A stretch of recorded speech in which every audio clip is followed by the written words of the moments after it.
अरे नहीं बलराज, ये सही नहीं है, अकरम ने घबराहट में कहा। बलराज जवाब के इंतजार में अभिनव को देख रहा था। अकरम ने अभिनव को देख ना में सिर हिला दिया।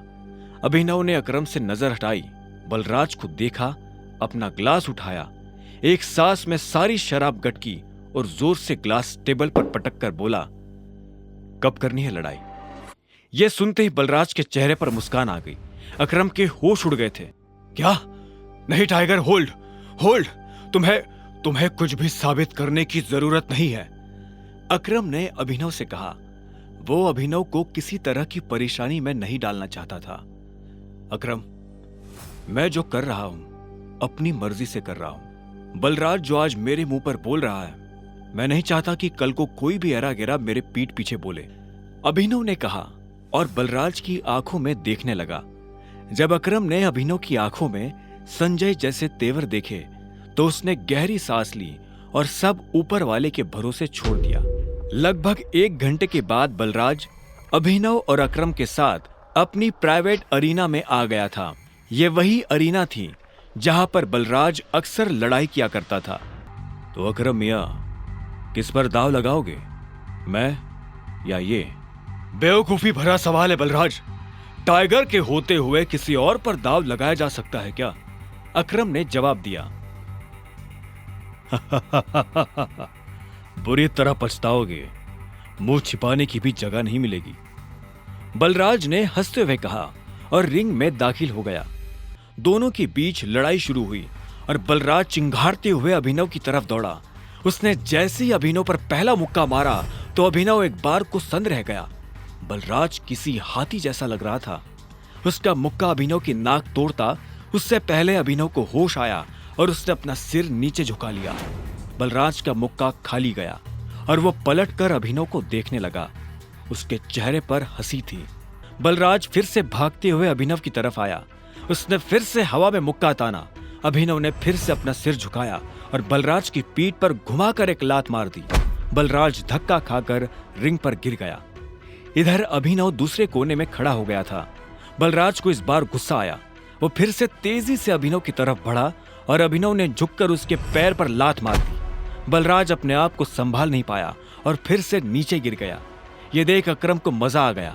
उसने बलराज से कहा, सरेंडर कर दो बलराज, क्यों अपना रिकॉर्ड खराब कर रहे हो? मैं बाहर किसी से नहीं कहूंगा कि तुम टाइगर से हारे थे। बलराज ने गुस्से में फर्श पर अपना हाथ मारा और झटके से खड़ा हो गया। इसके बाद उसने एक के बाद एक अभिनव पर मुक्के बरसाना शुरू कर दिए। अभिनव ने अपने आप को उसके मुक्कों से बचाया और आखिर में जैसे ही बलराज का मुक्का अभिनव के चेहरे पर पड़ने वाला था, अभिनव ने उसे रोका और बलराज के पेट में एक मुक्का मार दिया। बलराज दर्द के मारी नीचे झुका। इतने में अभिनव ने बलराज के पीछे आकर अपने दोनों हाथ उसकी कमर में कसे और उसे हवा में उठा दिया। ये देख अकरम का मुंह खुला का खुला रह गया था। आखिर में अभिनव ने बलराज को एक पल के लिए हवा में थामा और फिर उल्टा पटक दिया। बलराज के मुंह से चीख निकल गई। ये कहां से सीखा? कहीं से नहीं, ये टाइगर को विरासत में मिला है, उसकी गद्दी के साथ, अभिनव ने कहा। इतने में अकरम ने उसके पास आकर अभिनव को गले से लगा लिया और बलराज को चिढ़ाते हुए बोला, tiger tiger tiger tiger. Balraj की कमर में मोच आई थी, पर उसने हंसते हुए अभिनव से कहा, चलो शराब पीते हैं, आज की पार्टी मेरी तरफ से। इस बात पर अकरम ने कहा, ऐसे नहीं, ऐसे पूछो कि टाइगर, क्या आप मेरे साथ शराब पीना पसंद करेंगे? क्या आप मेरे साथ शराब पीना पसंद करेंगे मेरे टाइगर?